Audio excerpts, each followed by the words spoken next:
The lack of diversity, creator drama, and messiness is very on brand for Tarte.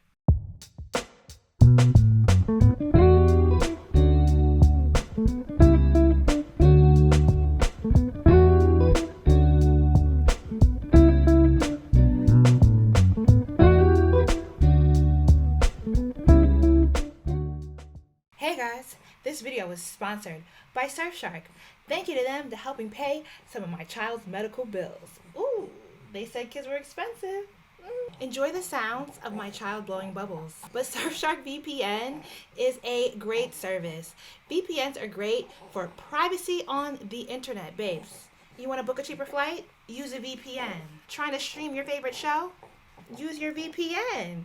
You're in another country. VPN, baby. I use a VPN every day, all the time. The services are great. And Surfshark, with my coupon code, will give you 3 months free to try the service out. So for my child and my content, where I hope you turned off the ad blocker, say thanks to Surfshark for bringing this video to you. Stokely, let's tell them. Use my code, JulesieDeal, to get an extra 3 months free. Surfshark.deals/JulesieDeal. Yay! And/or come over to the Patreon where you can find more exclusive content. It was the beginning of Mercury retrograde, otherwise known as Mercury in microbraids or put it in rice season. And one content creator saw the great opportunity to stir the pot and insert themselves into the most unnecessary of drama, dragging on down with her a bright new TikTok star. And what we have here is a culmination of sociopathic behavior, racist brands, and the heightened creator exploitation that TikTok makes possible. In the lunacy of a creator who claimed to be the Harriet Tubman of influencers after raising a muck, and maybe that is putting it very kindly. There are quite a few intersections around the evolution of the creator economy, creator anxiety, racist brands, and the culture of troublemakers for us to discuss. So let's dive in to drama that you may think is a few weeks old, but I promise I have some points that have not been made and thoughts you don't want to miss out on. Tarte Cosmetics was founded in 1999 by Maureen Kelly. An interesting tidbit is that Maureen launched Tarte after ditching plans to become a psychologist, and she holds a master's in psychology from Columbia University. Just thought that fact made for juicier details here. By 2003, Tarte was being sold at Sephora. Fast forward to 2014, a majority stake in the brand is purchased by the Japanese company, and my apologies if I mispronounce, Koi's, for $135 million. And this brings us to the age of peak YouTube drama. Now, by the mid to late 2010s, we were in the high life of a newly defined career field that was wide open: the internet influencer. YouTube had blossomed into a playing field of 1 million plus subscriber type content creators who had over 1 million subscribers, and they were clicking up to create vlog squads that allowed them to pump out content quickly and deeply embed their audience into parasocial relationships as they watched their favorite gang of creators engage in banal daily activities. For the beauty guru content creator, this strategy was heightened by the millions of dollars beauty brands were pumping into advertising and sponsorships. The original iteration of the luxury brand trip was upon us. With that came salacious mess and drama set against the backdrop of sandy beaches and luxury hotels. The rise of the gossip channel owes plenty thanks to this era of beauty influencers, and honestly, truly, to the beauty brands that threw money at these brand trips and hid their hands after knowingly stirring drama for engagement. And Tarte was definitely in the mess. Hashtag trippin' with Tarte. Their holiday brand trips were notorious for bringing a bastion of drama content for the gossip channels. One could even argue that Tarte created the brand trip. So Tarte is not new to this drama, they're true to this drama, and they couldn't possibly pass up on the allure of drama that goes even further in the age of TikTok. Outside of brand trips, in 2018, Tarte oversaw the disastrous launch of the Shape Tape Foundation that showcased an almost non-existent range of deeper skin tone options. Hashtag no melanin for Tarte.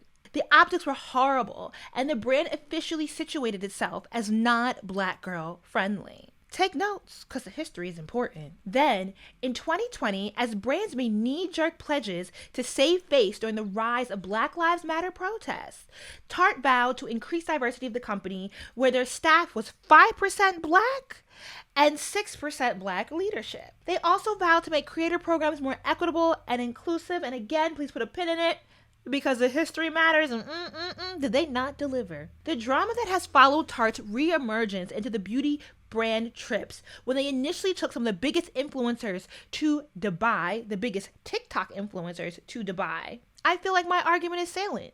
They definitely knew what they were doing. The lack of diversity, creator drama, and messiness is very on brand for Tarte. Now, let's get into the specifics of this current case of drama. At the beginning of May, Shawtyswin, I believe her real name is Cynthia, posted 2 TikToks discussing how the Tarte brand trip she attended felt intentionally competitive and discriminatory, as various influencers were placed in smaller rooms, invited last minute, and sent home earlier. When she inquired about how rooms were assigned, allegedly Tarte staff told her it was intentionally selected that way. She offered her criticism with a bevy of grace, as she believed that Tarte would hear her and be receptive. After I land, I go see my room. I'm super ecstatic. Everything is perfect. Like, I literally cannot believe I'm at Princess House. I can't believe the room I have. I can't believe all the free merch I've gotten. I'm over the moon and I'm super excited. I come across the other girls' TikToks where they're showing their room tours, and this is when I feel some type of way. I'm a brown minority creator in this influencer, content creator, TikTok era, and a lot of the times I get the short end of the stick. It was never about the size of the room. It was just about getting treated equally to my counterparts / co-workers. I also want to explain how I did talk to the Tarte team, and they did explain to me how certain rooms were chosen for certain people and the other rooms were random. The drama with that could have been left right there, as Tarte responded to Shawtyswin's videos saying, "Thank you for being open with your fans and TikTok community. We love you and your work, and we are thrilled to have you join us on another Trippin' with Tarte." Now let's jump to the next trip, where the mess really gets it going. A few days later, literally not even a week, Tarte is already onto his next brand trip, flying creators out to Miami. Now, popular influencer Bria Jones posted a video dismayed at how the trip was booked with the brand and was offended by the treatment she received. So I was supposed to be going on a Tarte trip, and I was going to be leaving tomorrow to go to Formula One in Miami, and I decided that I'm not going to go. I've just been really upset today because even before I'm getting to this trip, I'm realizing that I'm not going to be treated like everyone else there.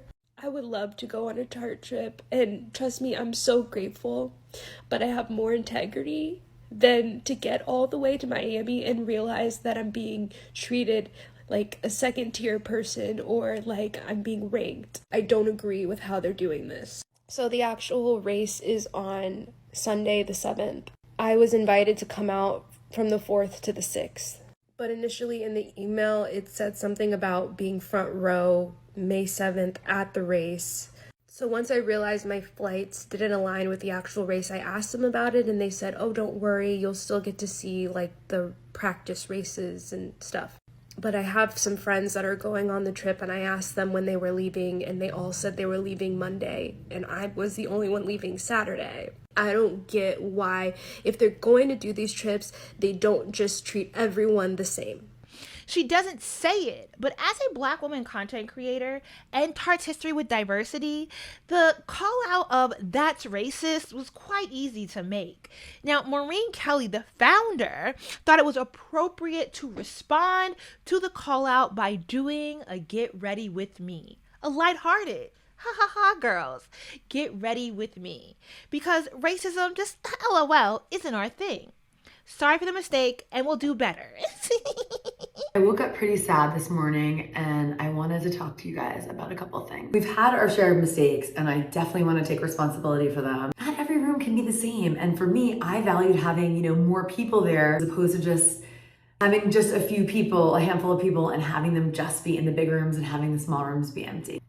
And this weekend, we're going to F1, and I wasn't thinking about what's going on at the track. I was just thinking, how can we get the most people to just have this fabulous experience? So we made a plan for everyone to have one day at the racetrack, one really nice dinner, and one really fun night at the club. So everybody was coming for the same amount of time, but it turns out that people really wanted to go to, that Sunday race. It was important to them. And I realized that the things that were important to me are maybe not important to everybody else. So the team and I quickly adjusted. We got a ton of extra tickets, and so everybody can go to whichever day that they want. I'm all about lifting up others and making people feel good, so I couldn't imagine making someone feel sad or just like hurting someone's feelings. The uproar was swift, and Tarte's previous history of drama and racism was brought to the forefront again. The optics were absolutely salacious. The beautiful black girl was maligned by Tarte, who had handled the criticism badly. And cleaning up comments, blocking content creators, we still haven't gotten to the true mess. Now, as the drama is unfolding, Tarte is scurrying to invite more creators to its Miami brand trip. And a young TikTok star, Fanita, is invited on her first brand trip. Fanita is very excited to be flown out the next day on a United flight with a layover in Chicago from LA to Miami. And it's first class. She posts a video on TikTok showing her excitement and documenting her travel. Now, I want to add some nuance here because we have to understand Fanita's brand to understand why she did a video in the tone that she did said video before we play the video. Fanita is a young, dark-skinned, fat, Black woman from Alabama. She's recently moved to Los Angeles as her TikTok fame has risen. And she has a bombastic personality where she very firmly asserts love for herself and often takes on the tone of catcalling that men typically do, targeting it at men while calling herself America's favorite sweetheart. And her confidence often errs on the side of cockiness. And this is her brand. And this is the type of delivery that she gives in the video she did on traveling to Miami. So Tarte called me up yesterday and was like, hey, you want to fly out to Miami tonight? I said, hell yes, I'm on the plane. And they got us first class. This is my first time ever flying first class. It was amazing. Like, I'm so sorry. Y'all are so mad. Like, yes, Tarte likes me. Like, I'm sorry. Like, champagne was tasting good as hell in first class. It tasted better because it was first class. You know what I'm saying? We had a connecting flight in Chicago, and then we were back and headed towards Miami. And I just want to say this. You know what I'm saying? Everybody's always talking about how I talk and how I act. These brands love me. I have a personality. Now, with the Bria drama in the backdrop, this video is taken by some as a dig towards Bria. And at this point in the story, it's still just a handful of players, and we could wrap this all up with the, I was unaware of the drama. I'm just really excited to be on a brand trip with the beauty brand. I've never thought I would be welcomed to the beauty influencer space. That's it, guys. From Fanita, put a pin in it, would have been done, and we could have closed the door on that. But in enters Nike, a Nigerian-American influencer known as Specs and Blazers on TikTok, who claims to have been an influencer full-time for past 10 years and have been in the game for over 14 years. Now, I have her blocked because she has espoused more than too much anti-Blackness typically directed at other Black women, and she clearly idolizes whiteness while pathologizing the Black community. I don't have time for it. But this is a person that Tarte sticks in the room as a roommate while in Miami for Fanita. While Fanita's initial video about the Tarte trip can be framed as innocuous, Specs sticks herself directly into the drama, posting a video before she even hopped on her flight, where she claims that she used racism to her benefit. After reaching out to her friends at Tarte because she knows they're good people and they're not bad people, and they immediately told her to get her behind on a flight to Miami and come because that's how valuable she is. Hence why they did not invite her in the first place. Get ready with me to go spend the weekend in Miami with Tarte and Maureen and all the girls who I love dearly. Back in the day, we were just happy to be invited anywhere. I mean, I've been doing this for 14 years, 10 years full time. Wait, I know all the girls who work for Tarte on a personal level. Like, it's stupid of me not to at least check up on them and see how they're doing, because I know they're not racist and I know they're so sweet to me and they've always treated me well. And she goes, can you get on the plane right now and come to Miami? I said, huh? She's like, Nikki, Specs and Blazers, come on, get on the plane right now. I'm not saying Tarte isn't racist, and I'm not saying they're racist. I'm just saying I know when to use racism to my advantage. So Specs hops on the flight because who else is going to go to Miami to save the day? Once in Miami, Specs then goes on to post a video from Miami with Fanita making a direct mockery of the drama. Hi from Tarte. It's Specs and Blazers in. Yes. Hi, I'm Fanita. Yes. Anel here. I just want to say sorry that I'm living my best life. An outrage moves swiftly on TikTok and it quickly bubbles out of control. Specs knows this well and she's stirring the pot just enough to add the flames to the fire that Tarte's racist brand antics started up. At this point, the call out against Specs and especially Fanita is loud because it appears that they are willing to take pennies from Tarte, United flights with a layover, basic Marriott double rooms just to mock Bria. And then Specs posts a video stitching Bria, first asking for someone to hold her hand because she needs support. Wow, how tough. Then Specs goes on to claim that she knew the truth all along and then spent almost the entire day attempting to negotiate with Bria and her team in order to get Bria to issue an apology statement. Because as Specs put it, Bria was lying. Can you hold my hand? I got you, baby. I'm gonna use the word lies because she jumped the gun based on the miscommunication between both of them, and she kept elaborating on it until it was put a full stop on. I have spent the whole time on my trip, for the most part today, in a room with the team, her people, negotiating, imploring her to come online and tell the truth, and I'm glad she finally did. For a woman who's not on the trip, how is Specs in the room with Bria and her team? Specs then makes the claim that people are simply coming against her and Fanita due to colorism. The fact that you guys were willing to jump at an opportunity to tear down a dark-skinned black woman based on lies. You have called me every single name in the book. I've had to block over 4,000 of you guys in the last just 2 hours.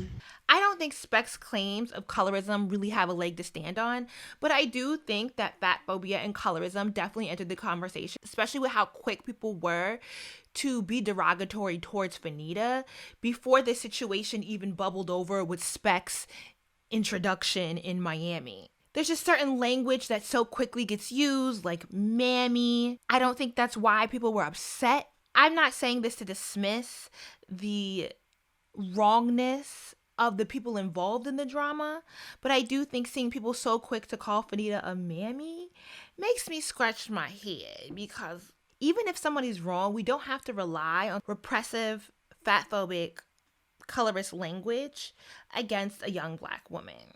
But not to derail from the tale of this drama, Fanita does, after Specs posts her video, go live at 1 a.m. saying that her initial traveling with Tarte video was no way shading Bria, because that is just how she talks, and she did not know about the situation before she got to Miami. I think it just comes down to people just been wanting to see me fall. Like, people just been wanting to find a reason to hate me. But there's literally no reason to hate me because this situation has absolutely nothing to do with me at all. That's questionable, but okay. She also goes on to state that Bria lied because she misread an email with Tarte, and they had spent the evening attempting to get Bria on the phone. Bria is wrong in this situation. I want everybody to understand that. Bria misread an email and ran to the internet and pulled the black card. Also, I make all my content for black women. So for y'all to think that I would turn on a black woman for a trip is actually crazy. I just got a call saying, you want to go to Miami? I said, yeah, I'm not doing shit this weekend. There was no malicious intent. I'm not sinister, because everybody would go to Miami. Like, Bria lied. So all of us tonight, we were in the room trying to get Bria on the phone, trying to rectify this, because they were attacking all the dark-skinned girls on the trip. All of us were getting attacked. So we were trying to like get her to be like, hey girls, let's fix this. And she was like, no. Like she was going to leave us out to dry. This deviates from Specs' way of telling it that Bria and her team were in the room, but rather from Fanita's telling of it, it's that they were attempting to get Bria on the phone. And that differentiation in their storytelling leads me to believe that as Specs often presents herself online as a content creator strategist and someone who's been very successful at helping content creators not only build successful careers, but get big, huge monetary sponsorships and brand deals, she likely walked into her introduction with Fanita and positioned herself as someone who's in the know, and then suggested that she had the contacts to negotiate with Bria to issue an apology statement. Who was on the phone trying to get to Bria? It doesn't sound like it was Fanita. I think Specs is crazy enough to create this false narrative, to perform the false narrative, and get someone like Fanita to believe that what Specs is telling her in real time as she's experiencing this brash of harassment on TikTok. I'm being defensive because I'm getting called all types of weird shit for something that was never my business to begin with. And I will say, it doesn't matter whether you're right or wrong when outrage sparks on TikTok. It is fast, it is vast, and it is very overwhelming. And because TikTok encourages discourse, it's not just comments, it's not just, oh, let me block these people. You're getting a barrage of video content about you that often other social media platforms don't encourage the same sort of virality in their outrage, which people are continuing the discourse about you. Now, while Specs and Blazers has a history of anti-Blackness and dramatic behavior, I believe there is absolutely a case for grace for Fanita. And I believe that in part she was manipulated by Specs, believing that Specs could offer legitimate career advice or creator advice. In this story of drama, when discussing Fanita's wrongness, most people like to reference a video Fanita posted prior to all this drama, just a few days before, calling out and expressing her dismay with the Pyrex brand who rescinded a sponsorship offer. If you got a Pyrex because of me and Amber in our videos and you thought it was funny, take that shit back to the store. We do not rock with Pyrex. Now, while most people reference this video to suggest that Fanita has the wherewithal to have done better within the Bria drama, I actually believe that this exact video highlights her naivete and vulnerability and youthfulness as a content creator. Producing content that centers a brand prior to having any negotiations or even contact with said brand is far from the best strategy. Fanita's call out of Pyrex really highlights her lack of proper handlers. Handlers as in a talent agency, manager, publicist, and or lawyer, the sort of team that you put together that really allows creators to reach high levels of financial success. The truth of the matter is that most creators are left out of the kind of equity that would allow them to access even a faction of that kind of team. Even to just have a talent agent is a huge leap that most creators do not have access to. And especially with TikTok changing the landscape of the creator economy, where you have people with millions of subscribers who still have to work 9 to 5s because they're not really able to monetize their audience. So many creators on TikTok with huge followings had even less access than we were given on YouTube to managers, to talent agents, and the like. Prior to TikTok, someone with 1 million followers on any app would at bare minimum have a manager standing behind them. Now, TikTok has truly watered down the equity that we honestly were just starting to be offered to us from the likes of YouTube.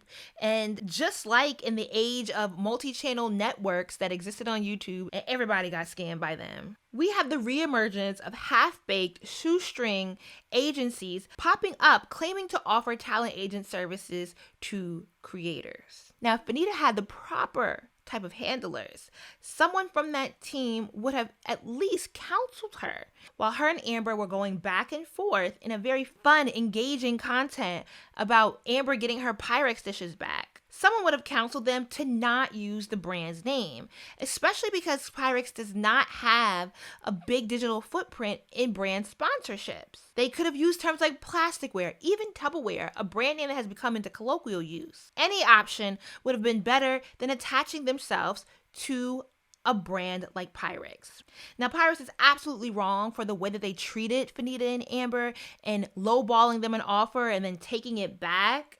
But again, Fanita's team should have been the one addressing Pyrex and offered us a sufficient response in defense of Fanita rather than her having to come and post a public video asking her audience to move against the brand. This, to me, highlights why somebody like Fanita was so vulnerable to the sort of sociopathic personality of Specs, who walks into a room making deeply false claims boldly about who they are and the resources that they hold, coming across as somebody who's deeply in the know. Specs has a great ability to frame a degree of false narrative that Fanita would likely believe. If she's able to pull in any worker into the room, and like, who knows what this person actually does for Tarte, because we don't get names, we don't get titles, we just get my friend and these people that I know vaguely who work for Tarte. And a lot of times these brand trips are facilitated through third-party agencies anyway, so it's not clear what this attachment of the people that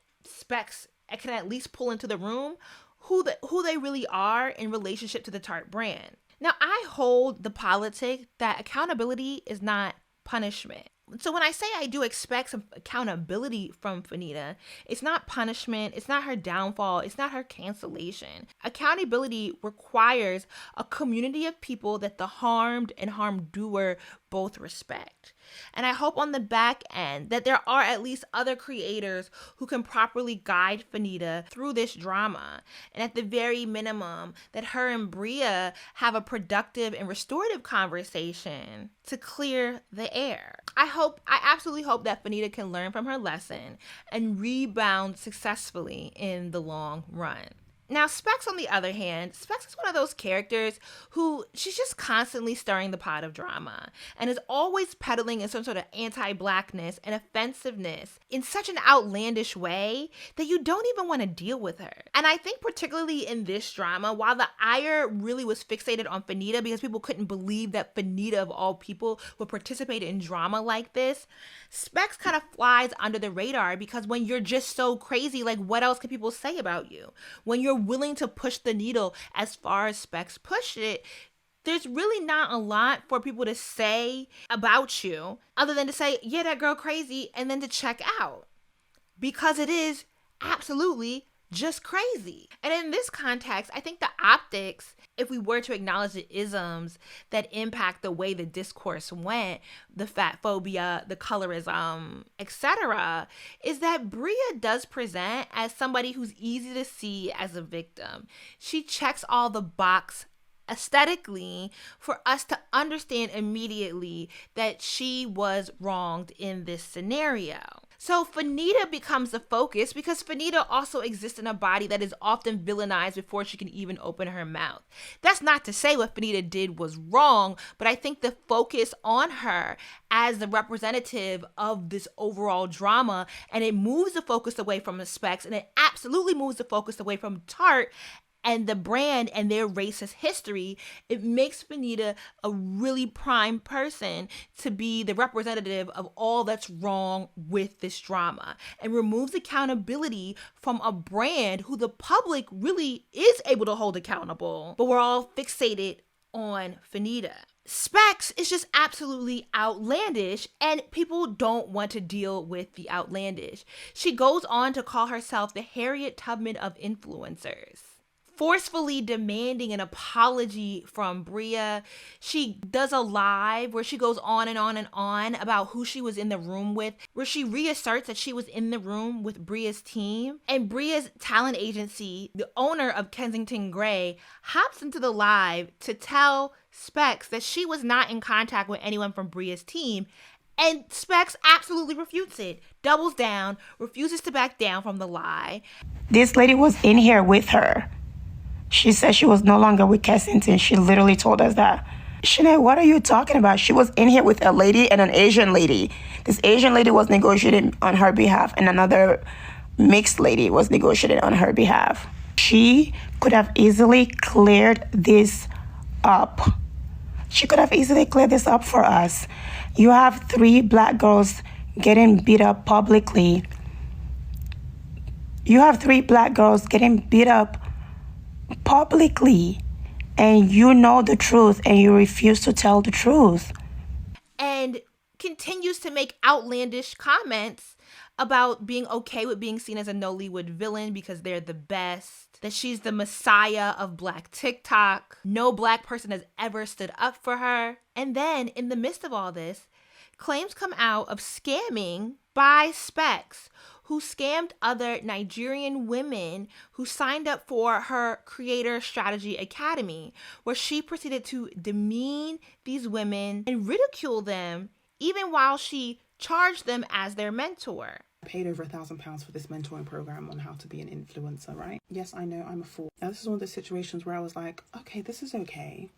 On second thought, this is not okay. This individual would hang up the phone on me whenever they were upset about something. They would insist that I be on time to sessions, but they themselves were late. They wouldn't take any sort of notice of the fact that I was in a different jurisdiction to them. They were 8+ hours ahead of me. They wouldn't even send me resources that were suitable for my jurisdiction. They'd go weeks at a time without speaking to me. Then they blame me and say that, oh, I didn't want to talk to you. Like, what? Because I was stressing you out. The reason that I'm speaking now is because the things that this person has said and done, the plots, the intimidation, the threats against other people behind the scenes is deplorable. You are awful. And it's very against my character to sit down and watch an injustice happen without me stepping in and doing something or saying something. And number 3, I'm not even going to pretend the things that are currently happening right now is making this person seem like less of a giant to me. In response to people publicly coming forward about how she scammed them out of thousands of dollars, Specs just continues to doubles down, the girl does absolutely stand 10 toes down in demeaning black women, and she will never pass up an opportunity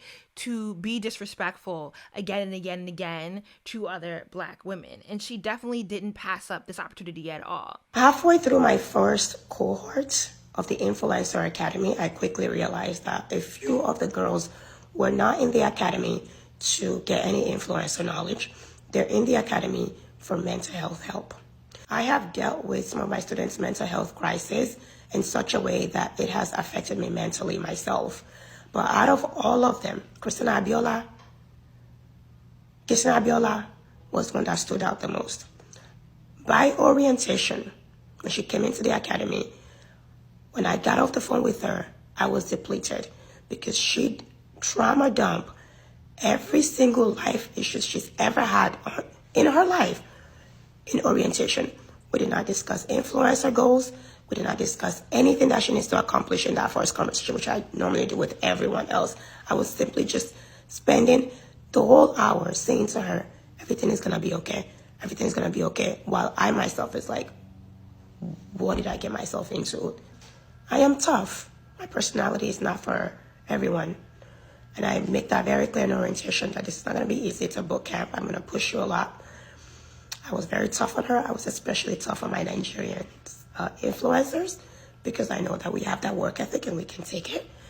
I was tough on her, but we laughed most of the time. And at the end of the 6 weeks, we were on the phone together. We shed a tear together when she was saying goodbye. She sent me a video saying, hey, I made this video for you. And the video, I'll let few of it play here. If you don't know who Nika is, where have you been? She's Specs and Blazers. And she has an academy where she basically helps you get started and gives you all of the details on how to become an influencer. But it's not like some sort of BS course. No, it's like a serious course with like...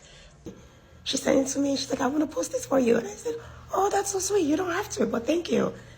And she said, but only if you follow me back. I said, what? I would love somebody who is Nigerian to discuss the dynamics that surround a Specs character, her relationship with her parents, and how reputation and the reputation of family moves through that culture. With Specs, she's done videos talking about how her parents stopped talking to her when she decided to make a career out of being a creator.